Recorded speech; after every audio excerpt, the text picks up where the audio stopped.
Welcome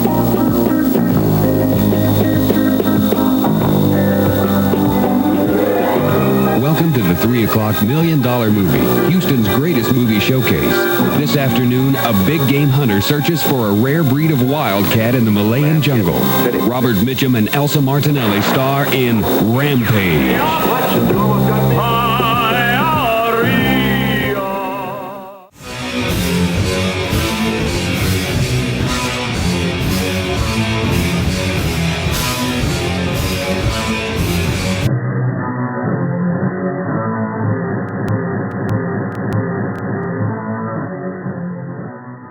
Oh, I had an awesome vacation. Highly recommended. Oh, huh? Are you being sarcastic or legit? It was great. Okay, no, good. Our vacation was fucking great. It was fantastic. Where'd you go again? We went to an all-inclusive adults-only resort in Cancun. It was fucking, dude, the flight to Cancun, it's like an hour and 45 minutes in the air. Mm-hmm. They tell you exactly, because when you get to Cancun, it's just like nonstop people trying to fucking sell you timeshares and get you to take their taxi service because it's cheaper, blah, blah, blah. Well, they have free concierge. Dude, they fucking pick you up in like a loaded Expedition or Suburban, and you were the only ones in the car. They don't pack you in with a bunch of other people. So it's literally like they show you where to go to find their people. Their people just literally take you to their driver. He's got the AC cranked up as high as it'll fucking go. They drive you 20 minutes down the road to the resort. They take your bags, and then when you show up, they hand you 2 glasses of champagne and then check your bag, and then everything is fucking free for the rest of the time you're there. Like all the food, all the liquor, all the drinks. I mean, you tip the people helping you, a couple bucks or whatever, but the gluttony is just outrageous. And then so we would just post up at the lazy river, and once you've posted up in a spot, they have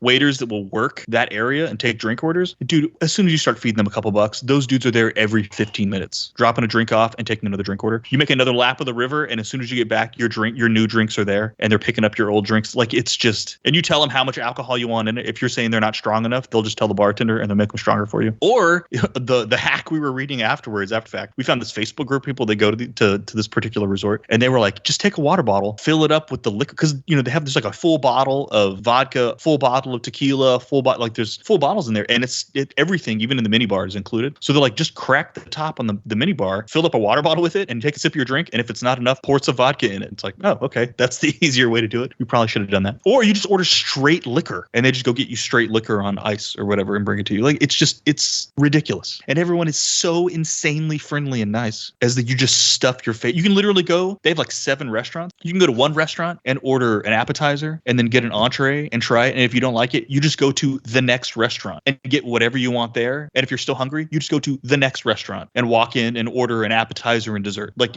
yeah. And then later on, while the shows are going on, they got a taco truck that opens up, and you go get some tacos from the fucking taco truck. Like, it's absurd. It's just ridiculous. We easily got our money's worth in just alcohol alone. Anyway, it was great. It was cool. It sounds awesome. That's basically the exact opposite of our Cancun experience. But also we were on that assembly belt of go to these particular shops in this particular area that's all pumping money into the cruise line. So yeah, my Cancun sucked, but relatively, I mean, the dolphins and shit was cool, but like the actual like eating and drinking and stuff is like, yeah, no, that was, we ended up getting in a fight over eating in Cancun. So it's like, your experience sounds way better. We did none of that shit. And it does take, you have to kind of find what restaurants are better than others, right? And although the buffet was pretty good, some of the shit on the buffet is not good. You just have to find the stuff that's good. Mm-hmm. But once you find the spots that are good, you just continue to go to those places, right? Mm-hmm. Like there's an Italian place that's fucking off. Like we got a pizza there, it was like we ordered a meat lover's pizza, and it had like chopped up hot dogs on it and stuff. It was so bad, dude. And they made it in like a wood fired stove that's built into one of the bars. Mm-hmm. Like it looks so cool, and the dude's making the pizza fresh, and this thing comes out and it just sucks, dude. Mm-hmm. And we're like, oh, that's why everybody says don't go to any of the Italian food, because I guarantee you the pizzas at the Italian joint are exactly the same, right? So you just don't go. Right. You go to one of the other millions fucking places, dude. The only other thing I was really disappointed was the tom kha soup at the Asian place. I was throwing a Hail Mary to expect the tom kha soup in Cancun to be good.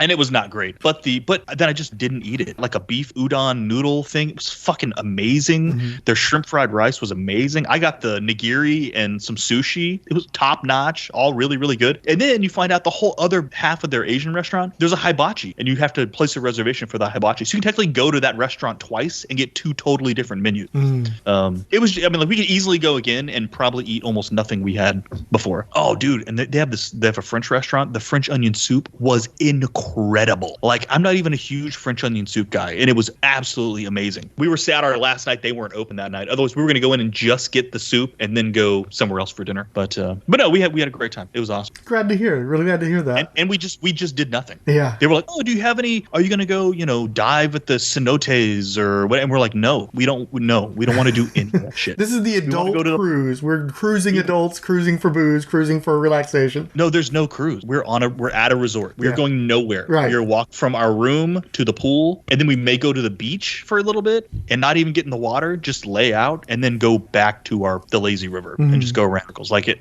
as they continue to just bring us glass after glass of alcohol. Yeah, next time we go, we may do a couple excursions, but it's just not anything we wanted to do this time. So we were happy we didn't do that. So anyway, good times. But now, gotta go back to work tomorrow. Fucking sucks. But Can you hear me okay? Yeah, I can hear you fine. I'm not too loud or anything? No. Cool. All right, what about you, man? No, just same old, same old. Okay. Well, it sounds like you're pretty ready to go then, right? Yeah. Okay. Well, you want to send us in? No, I'll let y'all send Well, it. you know what I mean. Like I'm going over my notes. Yeah. Matt. hey, everybody, welcome to the Marvel Oh, hey, wait. Sorry, I didn't mean to stop you like that, but I just realized I didn't hit record on the Skype, and I was going to do that once we started talking about it. Yeah. Let me do that right quick. Where's your record button? There you are. Okay, now we're good. Go ahead. Frank just loves showing off his little library of books.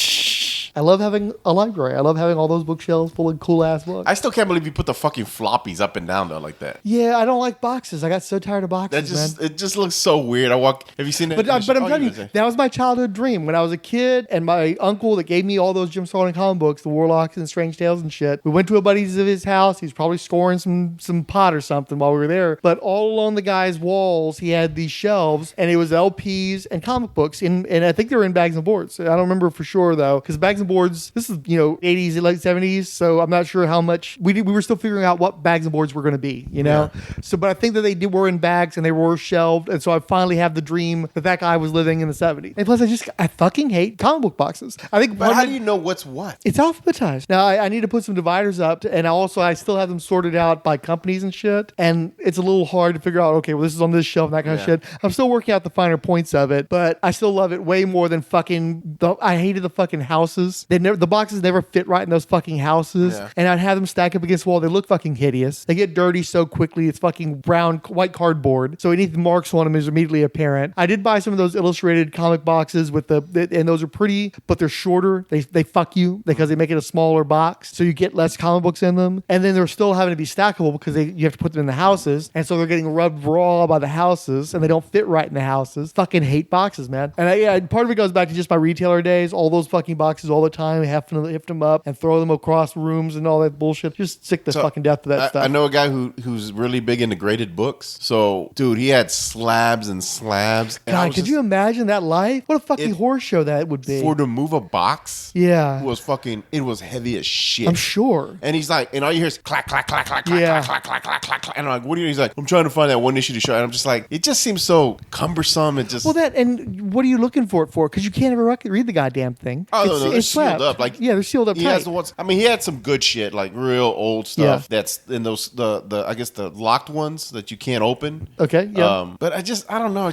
Well, I mean, the whole point is to turn it into an artifact of value. Yeah. Or something to brag about, and that's why. Oh no, he was definitely bragging. He was definitely trying to flex. And definitely what's happened, because I was having this conversation online recently with some folk where they didn't realize, or some of them did, some of them backed me up, but it's like I was talking about how the market is not back issues anymore. If you go to a comic shop more and more often, you're seeing almost everything being liquidated for $1 or less, because all anybody wants is the key issues. They put the key issues in a slab, they put that on the wall. I want the first Deadpool, I want the first Rocket Raccoon, I want the first black costume Spider-Man, and I will pay you hundreds of dollars for it. I'll put that on my wall and I'll fucking brag about it. Yeah. No, I agree with you that it's definitely like I know someone who's, I guess it's a friend. He's into graded video games, and I was just like, Yeah, dude, he swears up and down his collection's worth a lot. I'm just like, to who? Like, maybe to another collector, but I wouldn't pay. It's a fucking plastic cartridge in a box. Yes, it's an N64 Star Fox. That's pretty cool. But I don't give a shit. Like, it doesn't mean that much. So yeah, I just thought it was weird. But he was showing off his. I mean, he did have some cool. He had some really old Iron Man stuff. I guess he was trying to find his early Hulk stuff to show me. That was just so fucking cumbersome, man. To me, it's just the ultimate manifestation of the mentality that drove me out of comics retailing in the first place. I've always been a reader. And as I've gotten older, I want to take better care of my comic books, but I want them to look nice when I take them out and read them. I want them to look nice on my bookshelf, but they're still books. And like, I don't put most of my trades and shit on in bags and boards and shit. They're on a bookshelf because they're nice, fat, thick. They don't need a board. And if they get dusty, they get dusty. I'm going to die and then somebody's going to get them or not. You know, no, I'm not collecting them. I like mine in bags. Just understood. I know, and I've seen that. Yeah, I've actually had to retrieve some of my books from you, and they were in bags. It's like, I didn't put this in a bag. You put this in a bag.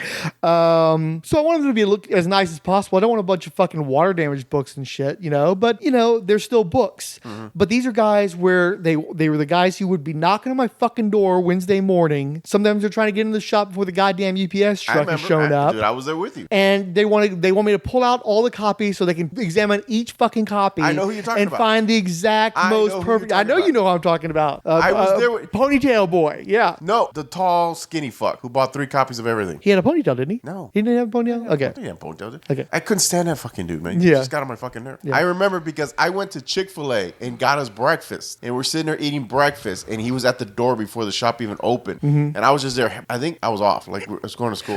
And what also sucked, too, is this one thing when if you got somebody who's coming in spending money to make that worthwhile, he'd buy like a comic or a few comics, a couple or 3. And this is back when comics cost a couple of bucks, $2.50 at most. I thought he bought like 3 copies of everything. No, you're thinking of a couple of other people. And those were guys where they wanted good copies, but they bought too many fucking comic books to examine them like that. You know, they would buy a box of comics a week. Dude, I remember he was in the shop one day and he was like, if he did, he bought 3 copies of a Spider-Man comic book, and then that would be it. Because I just remember he was like examining him, like I said, he bought like 3 books. Well, they might have been the same comic book, but he only bought 3 comic books. And it's like, that ain't paying my fucking bills, man. Because I agree with you. Like I went to a shop not too long ago and they had the first appearance of Punchline. Right. They were asking for like $100. I'm like, dude, the book came out like not just that, but that was one of those 8 months ago. They were hyping that shit. That character didn't go anywhere. Really? That was one of those speculation characters. That's like when DC was supposed to be Harley Quinn's replacement. Exactly, and she ain't fucking replaced, is she? No. Which Punchline video game have you bought? What movie adaptation? You know, is she going to be in Suicide Squad Kills the Justice League? Yeah. Is she going to be in the fucking next Batman movie? No, she ain't fucking shit. That was one of those things where they thought they had a big deal character, and she ain't shit. They just were. I take it back. I made a mistake making fun of your friend with the video games because now physical video games don't exist anymore. That's fair. My girlfriend downloads almost all of her video game I bought Forza 5, Forza Horizon 5. There are no physical copies. It is a fully online downloadable game. It's gigs and gigs and gigs. It's got to download. And you got to set that shit off and go do something. You got to go outside like it's the fucking 80s. Touch grass. While it's actually downloading. But once it's downloaded, that's it. I can't take the disc and go downstairs and play in the Xbox. And I can't do that. There's no physical disc. So at some point, maybe now that becomes. Well, look, okay. Like I was telling Frank, some of them were kind of cool. Like he had a fucking N64 Star Fox. He had some old fucking Nintendo, like Kid Icarus, still in the box and stuff. That shit was pretty cool. It was pretty dope to look. But I'm like, and he's trying to like, well, it's worth this. But I'm like, to who? Like maybe another guy. But I ain't paying that shit. I don't care. Like to store that shit alone. Now he did have some in slabs. Like he had fucking Mario 3 in a, you know, and it was a grade 7.5 because it had a crease, and I'm just like. But if you've got like the system, why am I talking to this? If you have the system to go with it, like if you've got like a vintage OG Nintendo and then an original Mario 3 game, I could see somebody at some point is gonna. Oh, yeah. At some point, that's just not gonna exist. Dude, I went to the guy, I guess my friend. We went to like this video game. They sell like vintage video games. Yeah. So we're kind of looking around at stuff. He's looked like he was trading some shit. Sitting there bullshit with the guy. Tell him, oh, you know what? I have my old Game Boy, the original Game Boy. Oh, yeah, no. I said, the cool thing is I still have the original Pokemon Yellow, and I have the Meow. No, is it Meow? No. Fucking some character. The first fucking Pokemon movie came out, and me and Pussycat went to go see it. And if you brought your Game Boy, they would hook it up, and they would drop this Pokemon specifically just for the movie.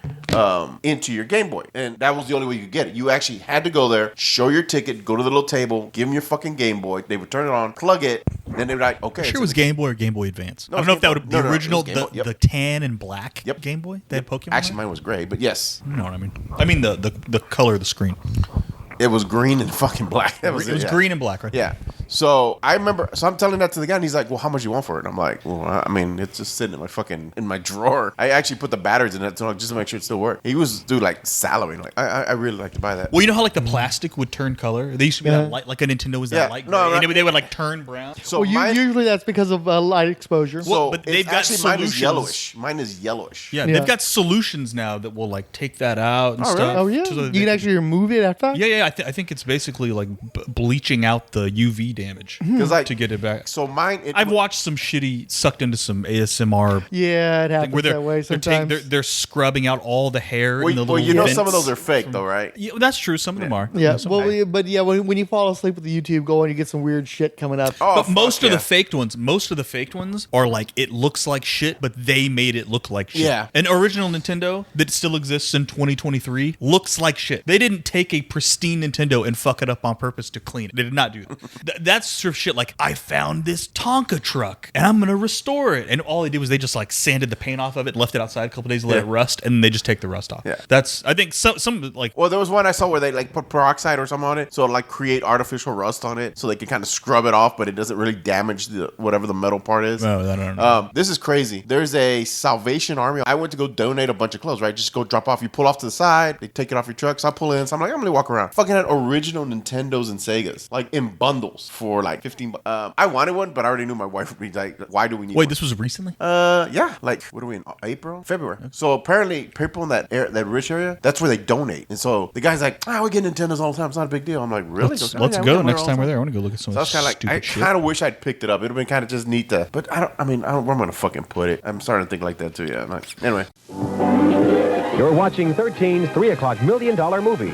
We'll return after station identification. Get ready for a great week of comedy on the 3 o'clock $1 million movie.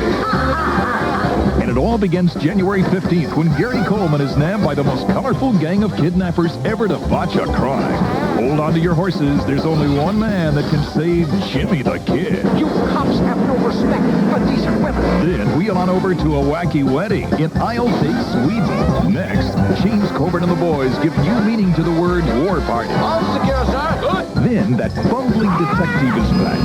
Inspector Clouseau's residence. There's so many laughs it shouldn't be legal. Peter Sellers stars in A Shot in the Dark. Finally, Bob Hope is connected to a disconnected blonde. And boy, did I get a wrong number. You freed the slave. No, I don't think this is what Lincoln had in mind. Kooky comedies never before seen on Channel 13. And superstars you won't want to miss. It's a great week of comedy beginning January 15th on the 3 o'clock $1 million movie. I should start by giving you some context. We stole from her, so she unleashed hell on Earth. So, I built the perfect team. With magic, muscle, and an owlbear. What's this now? Trust me, it's great. Now we're the only ones that can save everyone. That's a lot of pressure. This is what we do. Dungeons and Dragons, Honor Among Thieves. Open theaters, March 31st. Hey, Frank, what's the last movie you saw? Yeah. Was it any good? Yeah. We literally had this conversation over text. I don't remember.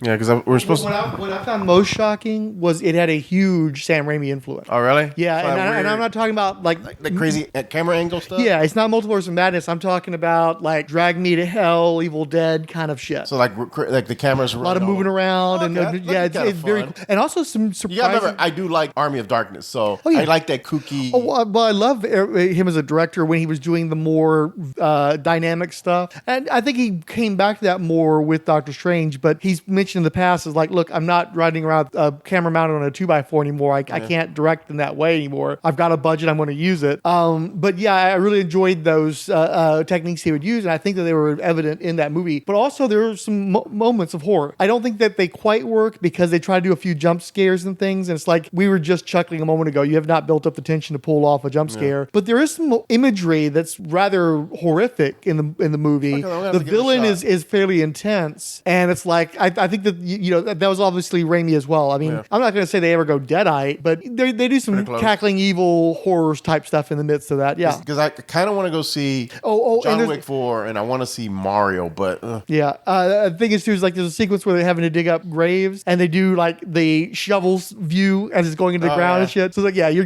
going to see some Raimiisms there. So, I'm going to go check it out then. So I'm trying to find something to go to the movies to go see. I really wanted to see Cocaine Bear, but I never made it over to that one. It's already on VOD, ain't it? Is it view? Okay, I'll probably stream it soon then. But I wanted to see it in the theater. I wanted it to be a situation where we're actually in the theater and responding with other people. I feel like that's a good movie to get drunk and be around a bunch of other drunken people and cackle at. But that's not going to happen because we missed that opportunity. But I'd like to watch it home. Yeah. Or I'll watch it at home because I don't have a better option. So you shitting on the Marvels trailer or what? I have no real interest in that movie. I mean, let me put it this way. Secret Invasion is going to have to fucking blow me away. And I hope it does. I want it to. The good thing, the stuff that Marvel has got coming, I'm excited about. I want to see Thunderbolts. I'm actually getting excited for Captain America because, you remember, I like Falcon and Winter Soldier. Yeah. I didn't love it because I want my Captain America back, but as long as they're telling Captain America stories, and obviously they're setting up Thunderbolts in that. Yeah. They brought back fucking Betty, you know. It's like, okay, you're winning me over now because again, it's one of those things that's fucked up. It's like, I'm not going to stop bitching about this. Chadwick Boseman, it's a tragedy. Recast T'Challa, right? But also, William Hurt died too. Yeah. And actually, if I remember correctly, didn't he die more recently than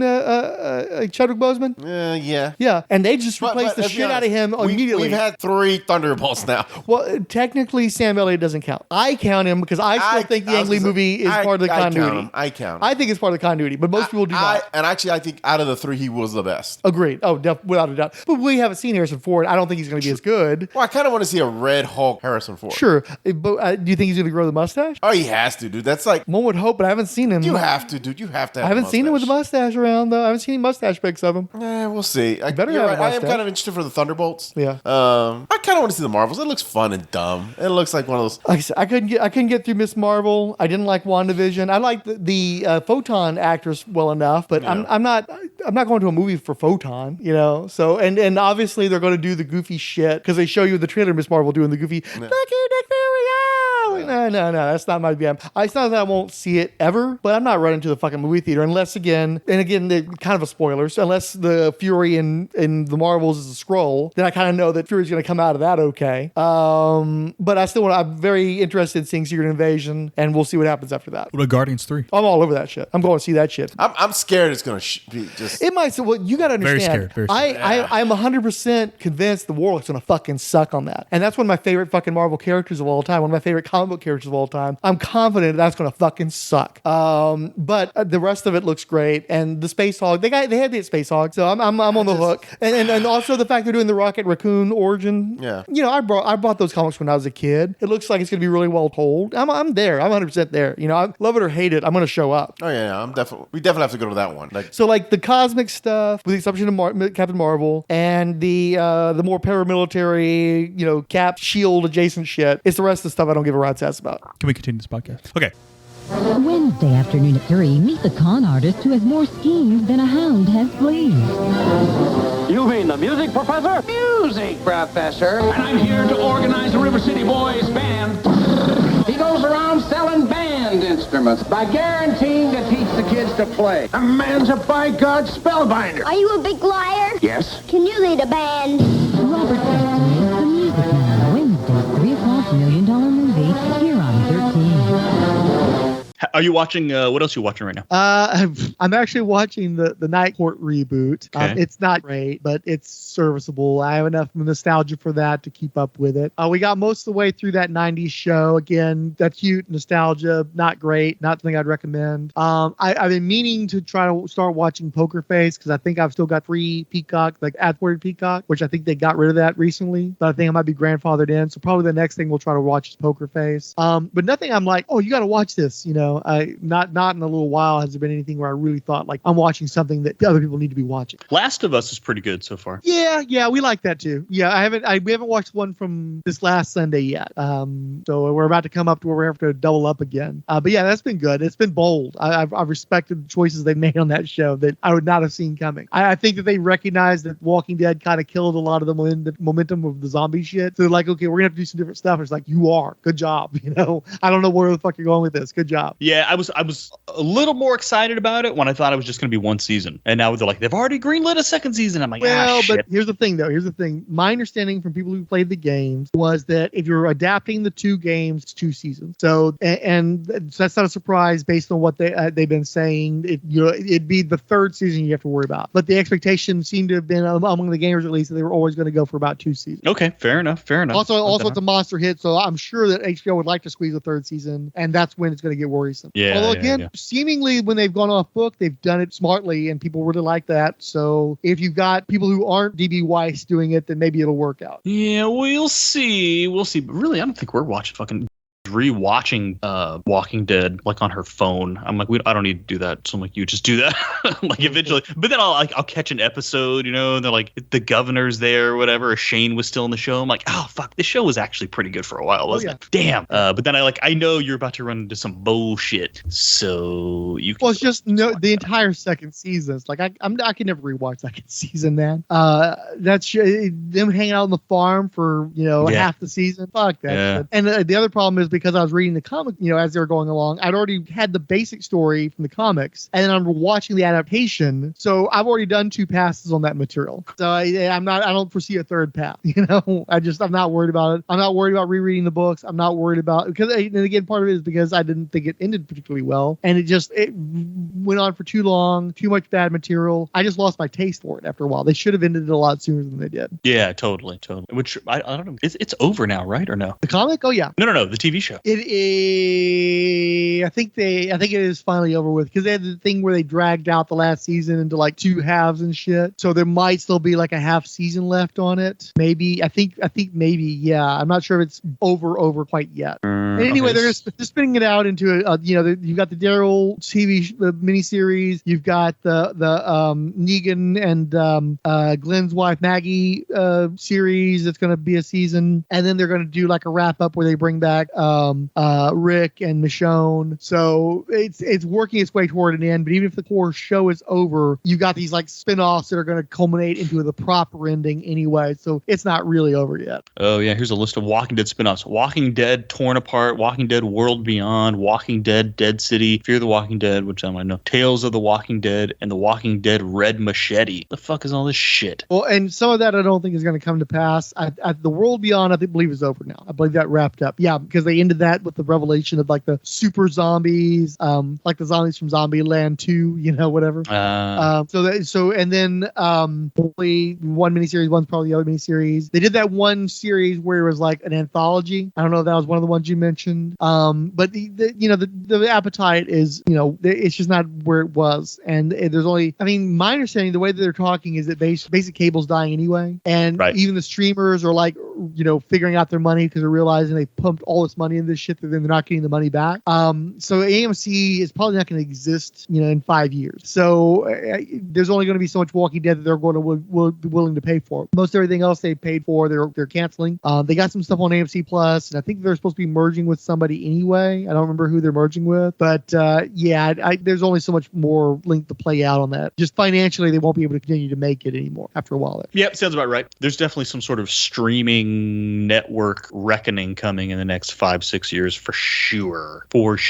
I don't think it's going to take 5 years. I think we're already seeing the changes because some of these streamers, like something like AMC Plus, there's just not enough people to support that. It's not going to survive. Even I think, what was it, Peacock or Paramount? I think it's Paramount Plus and Showtime. It's like the Plus is already right there, but they're calling it something like Paramount Plus and Showtime. Oh no, Paramount Plus with Showtime is the name of the new streamer that's coming up. So they're already starting to merge and shit. And again, they're all trying to do the ad-supported tiers.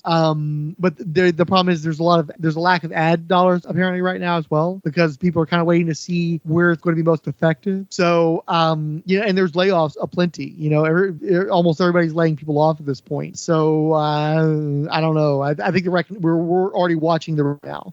Yeah, well, and the sports are going the same thing too. Like you have all these like blackouts and shit where you can't even, like, if you're a subscriber to MLB TV, you can't watch Astros games in Houston because Houston has its own network and they want you to watch the Houston shit on the Houston channel. You can watch every other game in every other city, but nothing in Houston. And it's like, fucking why? I pay for MLB TV, but now I got to also pay to only watch my home team. So the people are like, well, I'm not going to buy MLB TV because I want to watch my home team. So I'm going to, you know what I mean? And we can only get that bundled on cable. So they've talked about how there's all these reckonings. And so now it's like, if you want to watch a national game, you got to catch the fucking Yankees on Fox again. Well, it's like, what if the Yankees suck? And you already have them on all these games and nobody wants to watch these teams. They want to watch the Astros or some shit. There's like no way to do it. So nobody knows who any of these fucking players are. So now there's talking about how there's all this talking with the owners about how, well, maybe there's something else we got to do. Maybe we need to get rid of this blackout stuff. And which means all these regional networks with all these employees are going to get fucking shit canned or get semi-absorbed and stuff. Like it's all sorts of weird shit's going on. So it extends to sports as well. Well, and again, part of it too is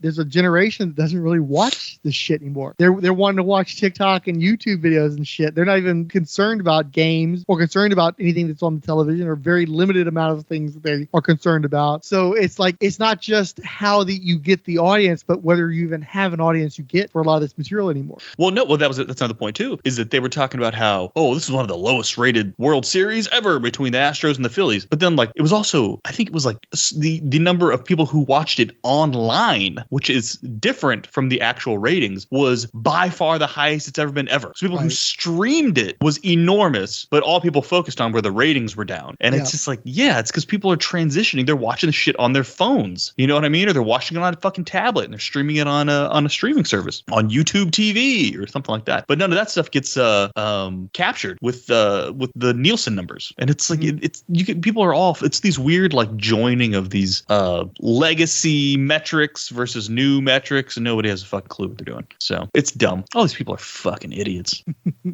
Well, and my understanding is the Nielsen's were always a scam. It just was a scam that worked for a while, and now it's not really working that great. And then you also got all these outfits that are trying to figure out how to measure, like Netflix, when Netflix doesn't give reports, so they're trying to figure out ways of getting around that shit. It's a weird time we're in right now.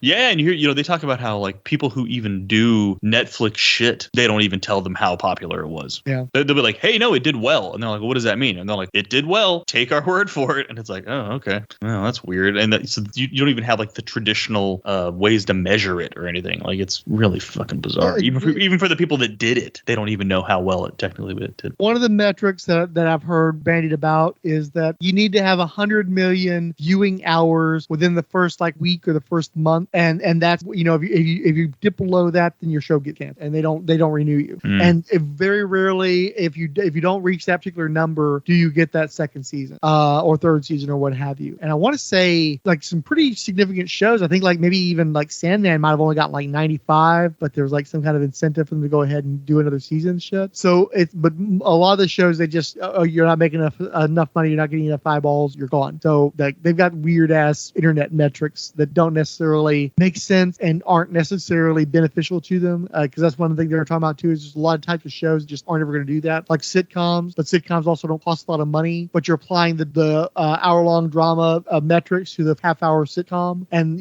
one's a drama that costs like all kinds of money because you got all these famous actors, and the other thing is an El Cheapo single camera or multi-camera sitcom, and you're treating them both like the same thing. They don't know what they're doing. Nobody knows what they're doing right now. Yeah. It's the same way, like they say the same with comedy specials, right? Because for a while there, Netflix was like, it's not about getting on the Tonight Show with Jay Leno anymore. It's, you got to get a Netflix special. But then these people are like doing these Netflix specials and they don't even know how well they're doing. Like, and they got offered some cheapo rate to do this special. And so a lot of people are like, I could have just put the shit up on YouTube and made the ad money from it and made the exact same amount of money, right? Like, and they don't give you any valuable feedback that you can take for the next time you do a special. You know what I mean? It's just really fucking weird, man. But I mean, those businesses have always been fucking weird, so whatever. There was a stand-up special that came up in my YouTube feed. Ari Fleischer, it's just called Jew. Ari Shaffir, thank you. Did you watch that one? Yeah, I thought it was pretty good. That's fucking hilarious. I love that. Yeah, and I love the, the guy might be problematic. I know he hangs out with Rogan and shit. He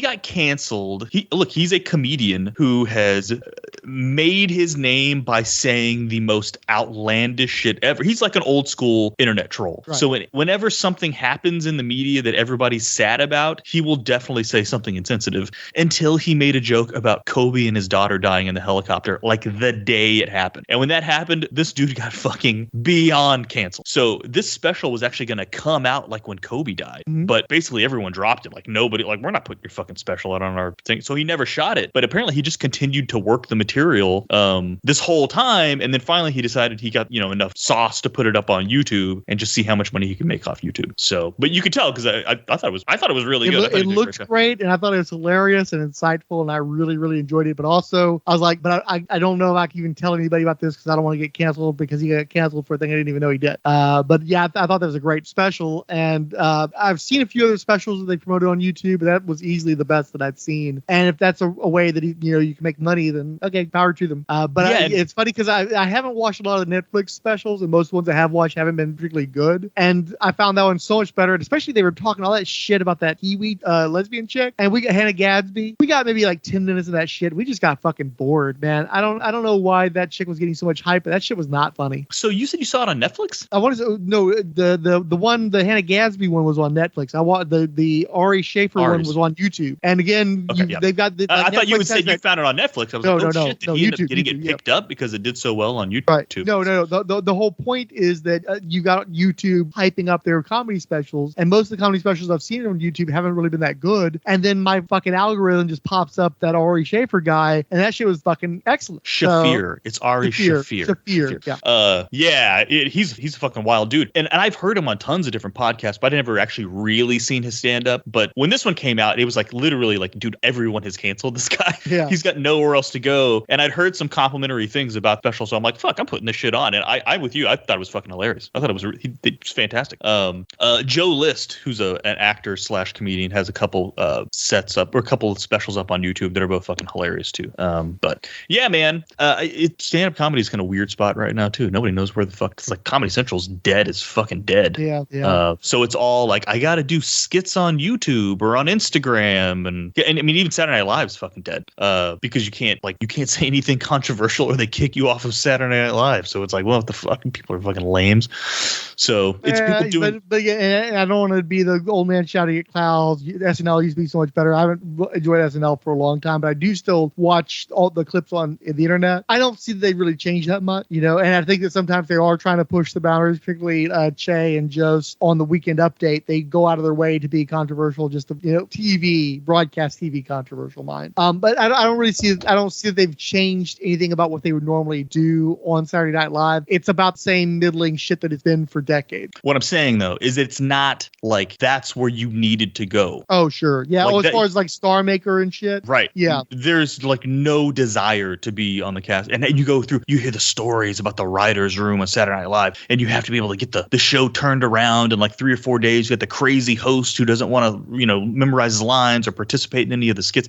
Like people don't even fuck with that shit anymore. Right. They do skits on Instagram or on TikTok, and then eventually Netflix pays them to do a special, and it's just like it's like bizarre how they do it now. But I noticed like a lot of the cast, they had retention because of COVID. Like everybody was afraid to go someplace else, so they just stayed there for several years more than they had intended to because of COVID. And then as soon as COVID started to wrap up, they were just like, peace out, bye. They had a huge exodus in the last season because people had other options all of a sudden. Did you ever watch Mo? I watched about an episode and a half, and we just weren't into it. I see what you saw. Wednesday on the 3 o'clock $1 million Weird Week. Apollo 11 has conquered the moon. Where to now in space? Beyond the moon, for sure. How? Journey to the far side of the sun brings you the answer of the future today. Now, man challenges the universe revealing the amazing things that happen to men who discover a new planet. For every person on one planet, there is a double on the other. See astronauts trained to points almost beyond human endurance, for feats almost beyond human capacity. Watch, intrigued by Earth nations for domination of outer space. The astounding chronicle of man's challenge to the universe and the galaxy's fight for survival. Now take the journey to the far side of the sun. You'll never be the same. Journey to the Far Side of the Sun, Wednesdays, 3 o'clock, $1 Million Weird Movie on 13. But I mean, we're in a weird place right now because like all these movies keep bombing, and I think part of it is people don't want to go to the theater anymore. I very rarely want to go to the theater because most people that are still going to the theater are people who don't have nice home systems and they don't fucking know how to act right. I think I told you guys about when we went to go see one of the recent movies, and there were like a couple of teeny boppers, I guess, or maybe 20 somethings who were clearly pouring spirits into cups and drinking hard liquor and then talking at full volume at the screen to the point where we fucking had to move to another set of seats. It's just, and that experience happens way too much for movies nowadays. And it's not the cost. I heard people bitch about the cost, but it's like you got all these movies coming out where they're filmed under the COVID restrictions, and so that the je ne sais quoi, that quality of a bunch of people getting together and making a movie isn't there because everything is like as few people as possible in a room at any given time because of the COVID restrictions. But also like these movies cost ridiculous amounts of money because they assume they're all going to make $1 billion. So they throw all this money at the CGI guys, but it's the same guys, and so they're all spread thin working on shit like, it used to be we're going to have our sequences where we've got Iron Man flying and stuff, and then the rest of the time we're going to have them talking and stuff, and we won't need CGI. And now every scene has to have some kind of CGI shit in it, and they're like, we're going to do a whole chunk of this movie, we're going to de-age Harrison Ford 40 years, throw money at the problem, and then have him run around as a cartoon. And I'm watching the trailers, and there's like that bit where the CGI Indy is grabbing a card or something, and you can just see this rubber thing flipping around. It's like, that's not why anybody went to go see those movies. And then you look at something like Top Gun that makes all that money. It's because these are real people in real planes flying. You're seeing the actual G-force hitting them and stuff. And even when they're isolated, they're supposed to be isolated because this guy's in this plane and that guy's in that plane. So it makes sense that they're not in the same room talking to each other and doing shit like they normally would be. I think that people are just sensing the dehumanization. The scripts are so fucking pussified now. They're all fucking product. Everybody's trying to make something where they're not offending anybody, and they're multi-vector and all this kind of stuff, even worse than they used to do, because they don't want any edges on this thing. They want to sand everything down because they're going to spend all these millions of dollars on the CGI that's unnecessary and looks terrible, and all the people are overworked. And then on top of that, they're going to throw $100+ million advertising budget on this shit. And then when it doesn't make $1 billion, it's an automatic failure. It's like, I know that Black Adam didn't do great and it wasn't a great movie and everything, but how is it possible that thing made like at least $500 million and it's still like an abject failure? Then why did you spend so much money on that? Why wasn't more of this shit just some simple green screen and stuff? Why did everything have to be fucking crafted in CGI as realistic as they possibly could so that the movie costs $250 million? Then don't spend $250 million. These guys, they're just, the investors just keep thinking that it's a money press, and it's obviously not anymore. And I think they're going to wreck the whole industry. And then I think streaming has also wrecked everything too, because all these people wanted to be the new Netflix, not realizing that Netflix was always just burning through investor money anyway. They never made money themselves. And all these other guys threw all this money to be the next Netflix, and nobody's seeing any money return on it. It's like they're literally so greedy and so presumptuous that it's almost at the threat of wiping out. Like, what movie studio isn't in trouble right now? People have been talking about Disney having trouble with like the Pixar failures and shit. It's like, if fucking Disney isn't Teflon, and then they're talking about Paramount collapsing, they're talking about all these other studios. Like, this is the entire a paradigm shift where like all of our media companies are in deep trouble. Like, how the fuck does that happen? What are you doing wrong? Well, like, I think you touched on a good one there. And a part of the streaming companies being greedy is that now they have this fucking platform, and you're like, okay, well, we have to have original content. And they're like, well, what's the most expensive thing we're working on? The shit we put in the movie theater. And you're like, okay, well, we got to get that onto streaming as quickly as possible. So then people are like, then I ain't going to the fucking movies. I don't need to go to the movies because in 3 fucking weeks, this shit is going to be streaming, and I can just sit in my house and fucking watch it because I'm already paying for Disney Plus. I'm not going to pay for you twice, or I am not paying for Disney Plus and I'm getting that shit for free by taking somebody else's password. So why would I go pay $100 for 4 people to go watch it at a movie theater when I'm going to get it in 3 goddamn weeks? Yeah. You know what I mean? And there's a lot of predictions about the password sharing with Netflix hurting them, but actually it did help their bottom line a little bit, in part because these streamers don't cost enough money for what they're spending to get get you to watch them, but you're also training people to be used to spending $10 or a little bit more a month to have access to these libraries, and there's no money in it. So that's why everything's getting pushed to the fucking commercial supported streamers, because you can't make money. Like, I look at cable and how many people had cable, and I know how much money we spend on cable because we actually still have it, in part because by having cable, we have access to the streamers that are connected to it, and we watch the shows on the streamers rather than the cable, and we're just basically paying the cable company to forward that money to the streamers. But everything's going to fucking Freevee and Tubi and Pluto and all this other kind of shit, because throwing commercials is the only way any of this shit's making any fucking money. Yeah, it's hilarious. And I don't know what's going to happen with it. But all I know is, it was kind of a perfect storm. Like, these Marvel movies got shittier, right? They got shitty. They are worse. And it happened at the same time as COVID. At the same time, they're launching Disney Plus and all these streaming services. And it just was all one huge hit. And people just start changing habits. You got a habit change, right? Before we were in the habit of we need to go see a movie opening weekend, and the habit got broken. And now we're like, now we don't need to go opening weekend. And then after a couple weeks, and the commercial, because the commercial cycles are still front loaded, then the commercials are gone if you're even watching commercials. Like, how many people are even suddenly, watching? Like, you're seeing the commercials on YouTube, because that's what the kids are watching, is fucking YouTube, streaming, free content, and they're skipping after 15 seconds. Now, after the ads and commercials stop, now you've forgotten the movie exists, and it's just gone. So you've either forgotten the movie exists, or you're waiting for it to come in on streaming anyway, or you're one of the few people who still like to go to a movie theater and watch something in the movie theater. And it's just this weird, like, quadruple whammy to just obliterate or you think all these movies suck and you'd rather just watch some shitty reality TV at home, because when you got writer strikes, they're pumping reality TV left and right? Because that was the previous writer strike, was the one that gave birth to a lot of this reality TV.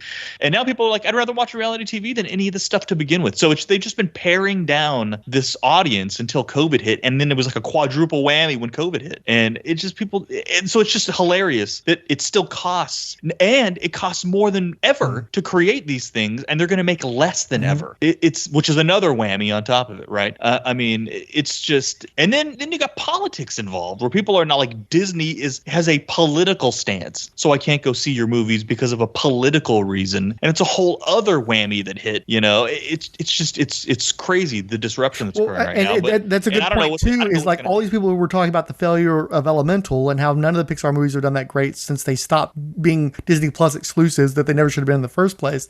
But part of it is that the Elemental was about immigration. It's about the immigrant experience and integrating into society. And you wouldn't have any idea of that because all the commercials were like, look, fire and water people, wee. They didn't tell you the story. And so they didn't have anything to sell you on because it just looks like some fucking cartoon elementals. What is that to me? What is that? Why should I care about that? At least cars are cars. What do I give a shit about fucking water, right? And it's like, well, because you were afraid that people were getting mad at you for talking about the immigrant experience, so you just didn't talk about it. So nobody had any reason to go see your movie because they didn't even know what the fuck it's about. To them, it doesn't mean anything. It's not about anything besides another cartoon. Or people are just assuming it's probably got some underlying thing. Like, you know what? It's probably going to piss me off, right? Because of Buzz Lightyear had two lesbians kissing. You know what? They probably got. So then, you know what I mean? It's just a whole bunch of shit. And I don't know what the end game. I don't know what sports are going through a similar thing right now too, where nobody's watching their shit on TV, but streaming numbers are through the fucking roof. But they don't let you stream games. Like, you can't watch because they have these regional sports networks. So you've got a Fox Sports Houston and a Fox Sports Dallas and a Fox Sports San Diego, and they've got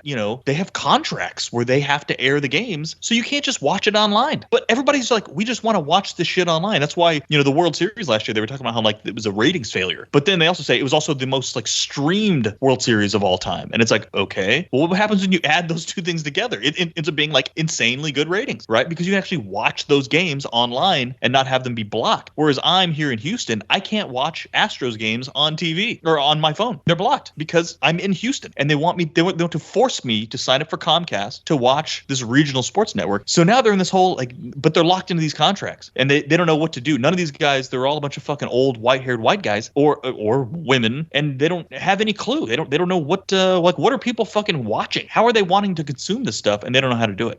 So you have somebody who posts highlights on their Twitter account, and they fucking report the account and get them suspended. And it's like, but that was exposure for you. Like at what point do you start to lose your audience because people just give up on sports, especially local sports? Right. And it's like, it's this inability. It's it's sort of like an allegory for the government, where it's just the government can't do this move and pivot that we want want it to because of all the bureaucracy. I think that's built into all of these companies too. And they're trying to do these moves and pivots, but they just can't move fast enough for this old SAG, Screen Actors Guild machine that is still trying to exist. You know what I mean? And it's fighting, it just can't do it. And I don't know what the answer is. I don't know what they're supposed to do. I'm not, I have no fucking clue. I don't know how you make these movies cost less. Well, I mean, it seems like they're cost cutting. Don't have everything be fucking CGI and actually have people write the shit, have people who write the stuff, write things that people are actually going to want to hear people say on the screen. You don't just look like battle, look, traveling through time, all nothing but cliches and disassociation from anything relating to the human experience. Shit, I lost what I was going to say though. Fuck. Well, because you used to be able to have, right? So you would have like Paramount, right? And Paramount would have like their couple big, heavy budget, heavy capital movies that would come out during summer, or one during Christmas, one during summer. And the rest of the time they're making like normal fucking movies. And those movies, people would sometimes kind of go viral, right? As when it's time, and they would get legs. They would actually make way more than its budget. Now it's the opposite. It's every movie has to be some giant CGI spectacle, and we'll sprinkle some low budget VHS style found footage horror movies in there. But they're just spending all this money on these CGI movies, and they're not just making regular assed movies anymore, right? And I think in a way, the regular assed movies built up the anticipation for the big blockbuster. And now that everything is trying to be a blockbuster, people just don't give a fuck. But now but that just means the base budget for every movie is fucking $300 million, whether it's going to survive or not. Whereas before, your low budget Sleepless in Seattle, if it bombed, you didn't lose any money because it didn't cost a lot of money, right? And now every bomb hits that much harder because you spent so much money on it, because it's quote unquote easier to make those big budget movies, right? You know what I mean? I think the lead time is shorter, whereas like, well, we got to go find a city to quarantine off to make our big budget outbreak movie. And now it's like, well, now we just make the city in CGI. So we got to make 15 Biohazard movies in a year. And it's like, okay. You know what I mean? It's just, I think the scales are all fucked up. So when the movies bomb, they're bombing harder. Yeah. They're losing way more money, but that means they have to risk more. It's like, they're almost like, here's one. This almost like they're gambling at us, right? They got to keep gambling for the $1 billion movie, except in Vegas, you look around, you're like, how the fuck did they pay for this awesome casino? They paid for it with your fucking money, because you're always going to lose. You're going to lose rolling that high. You're going to win the one time, and you're going to get the fucking high. So the MCU first couple phases is the high, and now you're a gambling addict. And you have to keep you got to keep going for the $1 billion movie. And that's just not how this shit works. The $1 billion movie is a rare thing. And yeah, you got hot at the craps table that one time and got a bunch of $1 billion movies. And now you're crapping out like you used to, and you're forgetting that, which is why you didn't make 1 million of these movies every single year, right? That's why there was the one Pixar movie a year was a big deal. You know what I mean? And now you're chugging a fucking Pixar movie out every 30 minutes, and so I don't know, maybe that. Well, and part of what made the Pixar movies so successful is because it was going to take so long to do all the CGI and stuff. They would just canvas that story over and over again until they had it fucking airtight. And you can't do that when you're getting a movie out every quarter. But I really think the WGA strike isn't going away anytime soon, and then SAG is almost certainly going to end up joining them, right? And I think the big sticking point is they want to see the books of the streamers. And I think what's happened is you got guys like Zaslav, who's making $250 million a year as a CEO, right? And then you go and you look in the books and you realize this shit ain't making any fucking money. And you're paying this guy $250 million a year, and he's not adding value to your company. And he's like, relatively speaking, one of the success stories in terms of like at least streamlining costs, getting stuff back in the black again. But you've got all these other guys that are running all these other companies, and all of them are still losing money, but they're getting all this huge amounts of cash. Well, they're going to do everything possible to get one more year out, get one more bonus period out before they get uncovered. But I feel like it's almost like a fucking goddamn Al Capone situation, where it's like they're going to come to the books and they're going to finally realize, holy shit, this whole thing is a fucking pyramid scheme, and these are the only guys who are making any money, and all the rest of us are fucked. And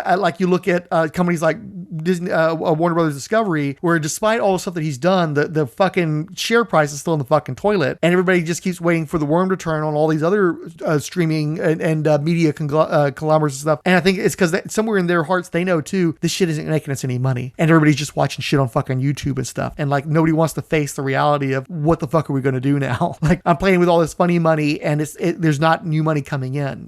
I think it's almost like they're embezzling, quasi embezzling, because because they're like taking the money while it's there before everybody realizes it's fucking sham. The other thing is Tom Cruise was trying to get IMAX screens. He did everything he possibly could to get more IMAX screens for his upcoming Mission Impossible. And particularly, he was trying to get screens away from Oppenheimer, right? But because of how IMAX works and because of IMAX's, they're independent. They don't have to answer to anybody. There's a certain amount of screens. They own all the screens. And if IMAX has a relationship with a director the way they have with Christopher Nolan, if they've promised him the screens, they're not going to do anything about it. There's really no way to leverage against them. And because it's an expensive process and you pay extra for that, and there are a limited number of screens that you have access to, it's still special to see something in IMAX. And a lot of the money from Top Gun was from the IMAX screens, because people not only wanted to see those jets and all that G-force, they wanted to see it in the biggest motherfucking screen possible. They wanted to be as close to actual size of the jet as possible on the screen. And Tom Cruise knows that that's where a lot of that money came from, a disproportionate amount of money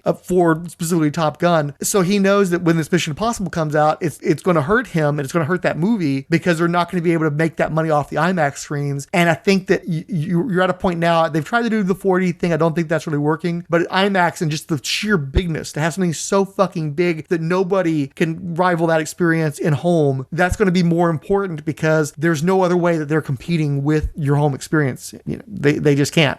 So it's so much more essential to the up pricing. And because nobody wants to pay for, $15 bucket of popcorn and shit, the only way they can really make money is to get them in the IMAX. And there's just not a lot of them. And there's not a way for them to make a whole bunch more in short order because of the process and what that entails. Also, the fact that I think IMAX movies are projected correctly. And one problem they've had throughout the cinema experience, especially since digital came in, is none of the theaters hire actual projectors anymore. It's all fucking pimply kids who are just flipping a switch. And so if things aren't quite properly focused, things aren't properly aligned for the digital experience, you're just getting a subpar visual on your screen being projected, where at home you're actually literally getting a better cinematic experience than you can get at the cinema, because there's no fucking projectionist. So IMAX is some of the only movies that are out there that are consistently being projected correctly, so you can get the full quality of that experience. I'm glad you brought Oppenheimer up, because to me, Oppenheimer is like, although I'm sure, I'm looking at it right now, it's got a $100 million budget. I'm sure the advertising budget is huge, but $100 million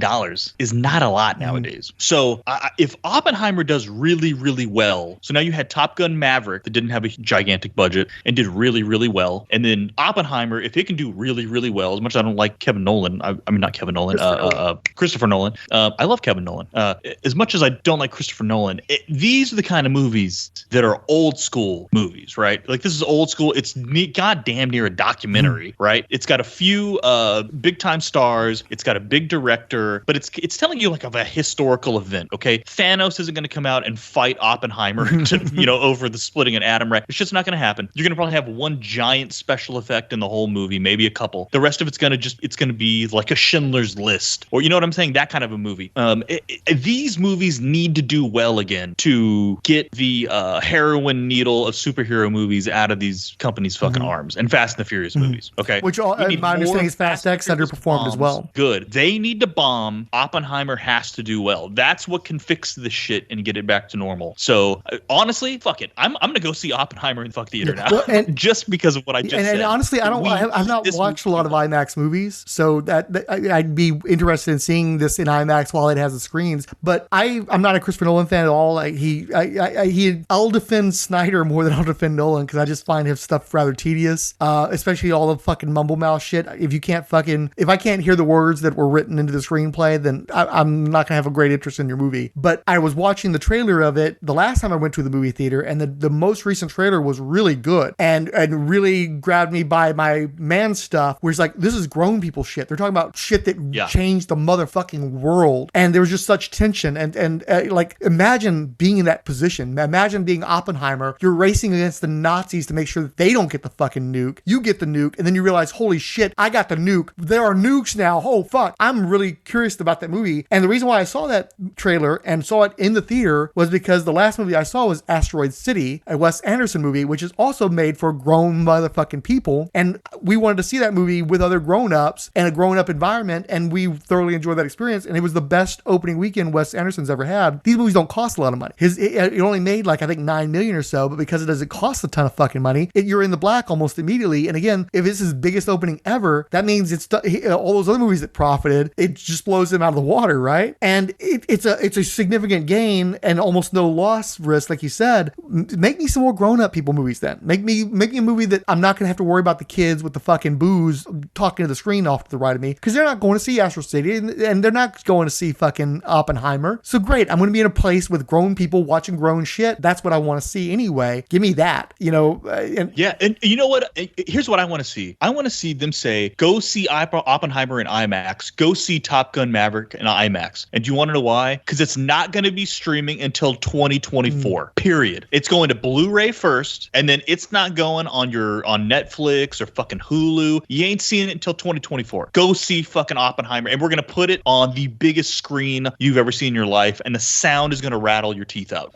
Come see it. And also, like you said, probably learn something. It's a good movie by an auteur. It's not some fucking machine line bullshit, same old, nothing ever actually changes bullshit. This is about shit that actually literally changed the motherfucking world, and is still concerned today. Go out to a nice restaurant, have a nice grown-up meal, go see Oppenheimer, and then talk about it with whoever you went and saw it with. Go see Oppenheimer, opens, July 21st in theaters near you. Like, that should be the fuck preview. Not go get some popcorn in your commemorative Shazam 2 rock fucking, I had a perfect example. When we were at Asteroid City, we went because it opened wide the weekend before Indiana Jones was coming out. And I love Indiana Jones. I was trying to watch all the young Indiana Jones movies and eventually do a podcast about Indiana Jones. And it just hasn't happened yet, in part because I'm still afraid to watch Kingdom of the Crystal Skull. But anyway, being an Indiana Jones fan, they were having the promotions. And while we were at the stand getting the popcorn, because my girlfriend will always get popcorn before the movie, it's part of the enjoyment of any movie for her. The reason why she watched so many movies that she didn't want to see with me was because there was going to be popcorn involved. So we're out there's got a gold bucket embossed related to the Indiana Jones movie, but it's all gold. And then you've also got the cup with the fedora, and then there's a hole in the fedora, and you drink out of the cup with the fedora on top. And I didn't want to have to do all that shit before the movie, so we went to go see the movie, and then we're coming out afterwards. And I still remembered about that because I told Paquita, we'll go see the movie, and then afterwards I'll come and I'll maybe buy one of those things. And as I'm walking out, it's like, I'm sorry, but a cup with a fedora on it is stupid. I'm sorry, but an all gold embossed popcorn bucket isn't doing anything for me because it's all gold. I can't see anything. And also, even if I did see something, I'm seeing the Fleabag chick and ancient Harrison Ford. I don't want to see him in his, as his mortality is creeping in, right? So I didn't buy either of those things because they were dumb. They're like hilariously. Wait, hold on. Hilariously, the Crystal Skull would have been an awesome popcorn bucket giveaway. Certainly Dan Aykroyd thought so, and I can get a Crystal Skull at any liquor store I want to. That's right. Anyway, hey, that was 2 podcasts. Yeah, I think so. I think that's us ranting on the fucking movie industry. Yeah, that's not a stinger. You saw Asteroid City. I want to fucking see Asteroid City. It's good. I mean, but here's the thing. Maybe I'll put it this way. For starters, what Wes Anderson movies have you seen though? Let me see. Give me a list of Wes Anderson movies. Grand Budapest Hotel I've seen.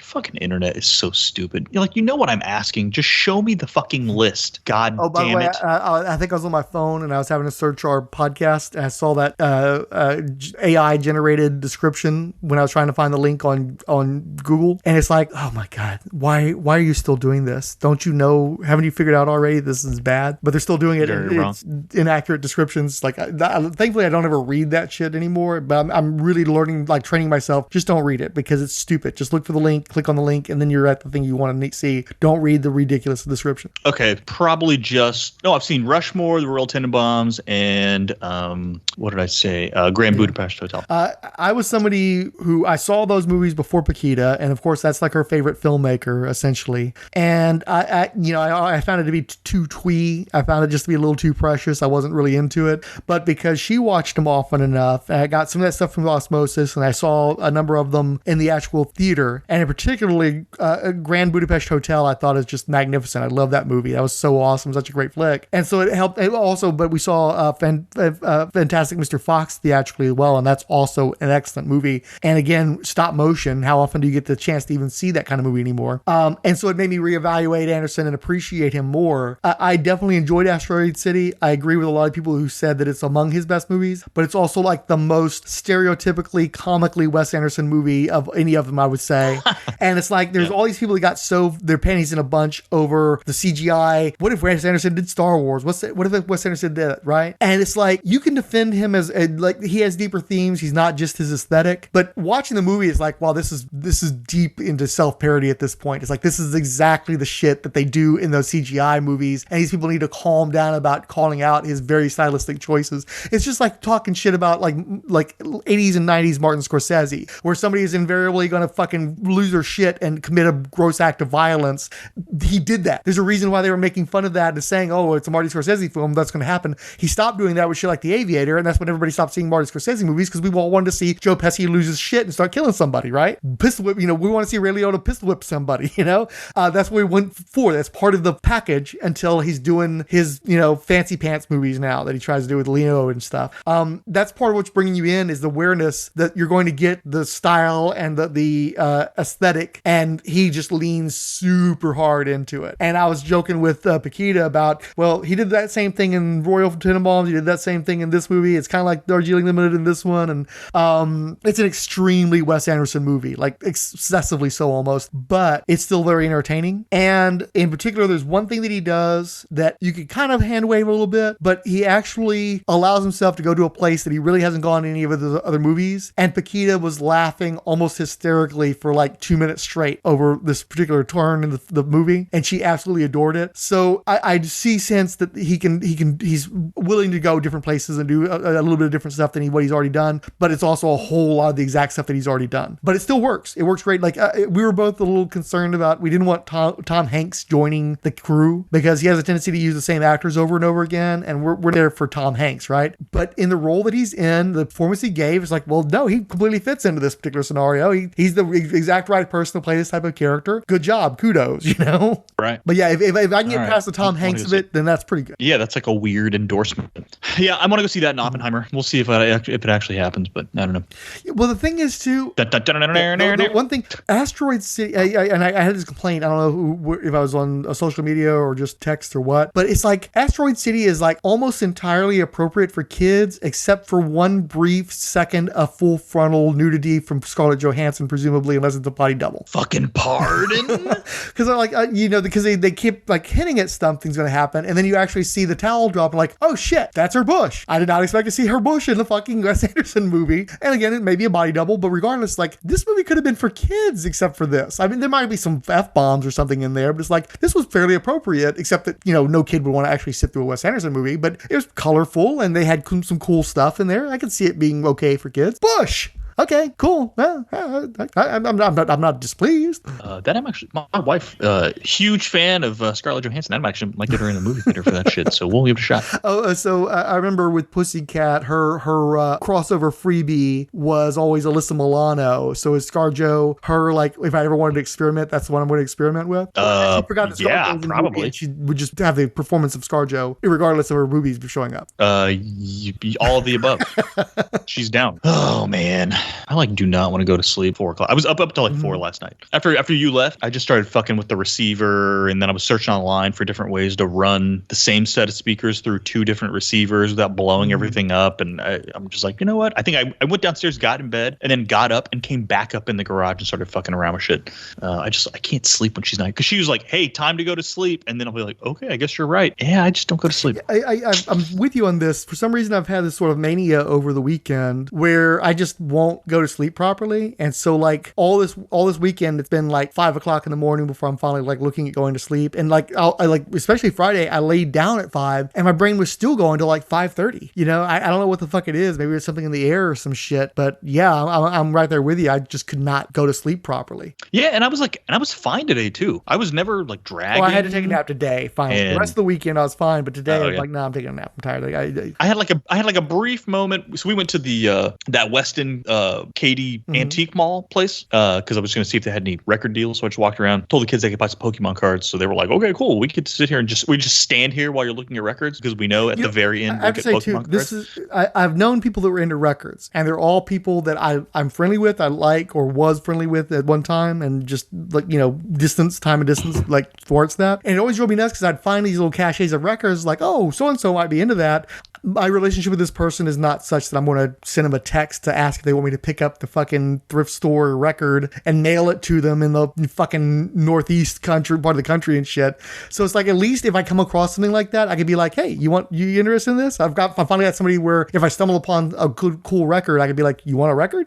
The answer is hell yes, I do. Yeah, if you guys end up in a fucking, I don't even know where you would end up. Like, I need to swing by I'm curious what Dimensions. They've got plenty of records. Now, I don't know what kind of prices they're charging, but they've got records for sure. It's Dimensions probably a lot. But no, like today I picked up the Cars Candy-O, Panorama, which are not my two favorite Cars albums. I've already got my two favorite car albums, but the dude was like, he like let him go for like $5 a pop. I got Purple Rain, I got Rio, Duran, and I got Face Value, Phil Collins for free because like the jacket and cover are a little water damage. Which on the one's bottom. on? And I was like, hey man, this one's kind of.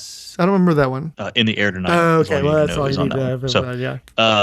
And I was like, hey, man, this jacket's kind of fucked up. And he was like, I tell you what, just take it. I was like, okay, because I already had a couple other albums picked out. So he's like, it's free. Take it. I'm like, okay, cool. And then I got School's Out by Alice Cooper, which really School's Out is the only song on that album that I really, really like. But the fucking record jacket is so cool because it's a school desk that opens up. And when it opens up, the record's in there and then a bunch of fucking graffiti on the inside of the desk. It's really cool. And it was like $7. I'm like, yeah, I'll get that. No is Easy problem. Lover on that Phil Collins album? Let me see. Hold on 1 second.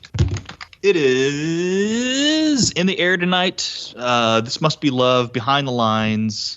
What the fuck is this? The Pool in Looking? I can't even read that because it's in like cursive on the back.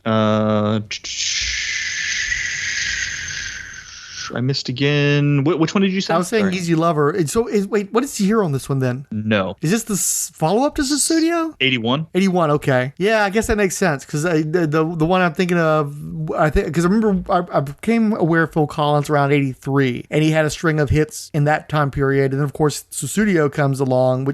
For all I know, it's the same album, and I'm not realizing the timeline. And Susudio, of course, is explosive and makes him like the biggest artist in the world at that particular point in time.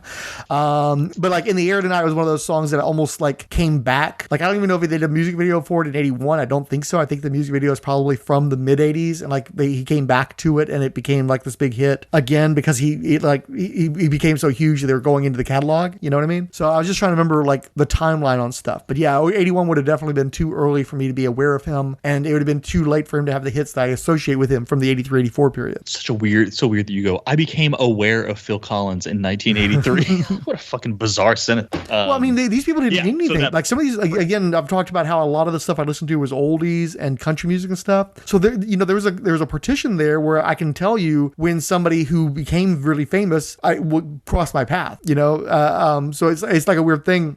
Like all those 70s acts, I didn't hear any of those guys because they didn't play 70s music on when I was listening to oldie stuff, and I stopped listening to oldie stuff before it cycled in. So there's a lot of these guys like the Eagles that like I'm certainly familiar with them, and I have a sense of roughly when I became aware of them, but like they weren't a part of my childhood at all, and they're not a huge part of the rest of my life because they sort of missed that opportunity to have an impact on me. Like, because the thing is, like, my father was into all that 70s shit, and I didn't have a relationship with my father until well into the 90s, where like I would be around him, but I'd be going to see my brother and we'd be hanging out, and that old guy would be around doing fucked up dumb bullshit. So like I'm not listening to his music anymore than I absolutely have to. If I'm like, if we're driving around town and he's servicing movie theaters and stuff, and I'm in the cab with him, that's when I'm hearing fucking James Gang and shit. Otherwise, that's not something in my sphere at all. James Gang, 100% a staple of vinyl bins, along with Barbara fucking Streisand. How many albums did this fucking hooker put out, dude? It is like the Barbara Streisand and Willie Nelson sections in Houston are fucking endless. And Elvis, Barbara Streisand, and then Jefferson Starship. How many fucking albums did Jefferson Starship put? Am I seeing the same 3 albums over and over and over again? I do not know. If it's Starship, I think so, because they were Jefferson Airplane when they were doing the classic 60s stuff, and then they turned into Jefferson Starship, I think, in the 80s. And so, like, for me, again, their familiarity for me comes from, like, we built this city, the really embarrassing shit. Yeah. And that's, I'm assuming, what's on those records is never gonna stop us now and shit like that. Yeah. Oh, it's horrible. And then, like, stuff you actually want is just gone. But the rest of this stuff is just permanent fucking filler in these boxes. It's outrageous. And just country artists you've never fucking heard of in your entire life. Just tons and tons and tons of them out here. You just have to sort through that shit, and then you'll find a Duran Duran Rio at the back of the D's, and you're like, oh, I'm glad I stuck with this box of horrible shit, because here's a Duran Duran. Very much like you've been out of comics for so long that you haven't had to have that experience in a long ass time, I figure. And now it's like, oh shit, this is weirdly familiar to me, and I've never bought LPs before. What the fuck? Oh yeah, that's why. Well, it's like I was telling you, the vinyl shop owners and runners are the same fucking comic book people. They're the exact same fucking people. Everything you ask of them is like, you're bothering me to do this shit. And I'm like, you had one customer in the last hour. Sorry, I'm bothering you to give me a fucking price on this. Right. You know what I mean? It's the same fucking people. It's hilarious. But I can put a vinyl record on while I'm working during the day. I can't read a comic book while I'm working in the day. So unfortunately, that's the catch-22. In a lot of ways, I'd be rather reading a comic, but it doesn't jive with me sitting at home working on a computer. So yeah, that's one of the things is like we've been overstaffed for a while now, or we'll continue to be overstaffed for a while now. But I can't like, oh, okay, well, I'm self-directed and they're trusting me to actually find something beneficial to my organization to be doing and not fucking off. So I'm going to actually go and find myself some stupid busy work because I can't in good conscience just completely fuck off. Whereas if I'm doing like an assignment and there's a bunch of slack in that assignment, I'm just going to fucking do nothing but internet shit that whole time and only, service when I actually have to, But when it's completely self-directed and there's just nothing to do and I have to decide what I'm going to do for myself, I'm going to actually find something to do. And so that takes away a lot of my opportunities to, fuck around that I normally would have. So it's weird when there's less work, I'm doing more work because there's less work to be that's assigned to me that I have to do. Yeah, it's just it's a weird thing. It's a weird thing, but it is what it is. Let me see what else we'll talk about. Two things I forgot I was going to try to address with Fix It before. I'm still using pseudonyms just in case. I don't think I'm using any of this stuff. I just haven't turned off the record. Mr. Fix? I do still fully intend to do the Grimjack episode as close to the 1st of August as possible. And having read a good chunk of that material, it's pretty breezy, like to get through, especially because since they were serialized in the volume that you've got, the first volume is nothing but backup features from Star Slayer and one issue where they join forces, and so it's an issue length story. So because they're in installments, that's like really good bathroom reading. Like it's a 5-pager or so, and then it's serialized. So you don't necessarily want to read it all in one sitting. You just go back and read a little bit more incrementally. So that's pretty easy for you to address. I'm doing a whole fuck ton of supplemental reading, but the actual trade should be pretty breezy for you.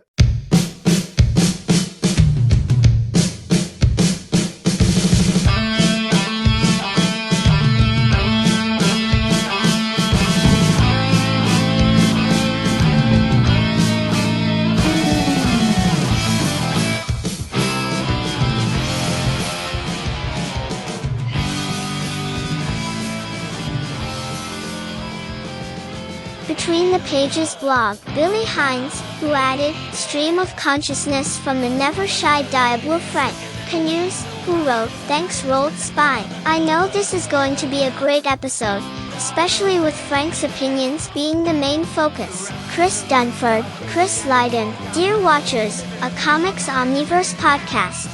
Derek W.C., Ed Moore, Gregory Litchfield, Flanger, The Hammer Strikes, Random Geeky Stuff, History of Comics on Film, Iowa's Joe Is, Irredeemable Shag, Julia Raoul Rainbow Edition, Keith G. Baker, King Dinosaur, Maxo, Micah Send Aliens to Me, Randy Caldwell, Relatively Geeky Podcast, Resurrections, a Warlock and Thanos Podcast, Scott X, Superbound, Talk Nerdy to Me, and Wibbly Wobbly Dicey Wicey RPG Podcast.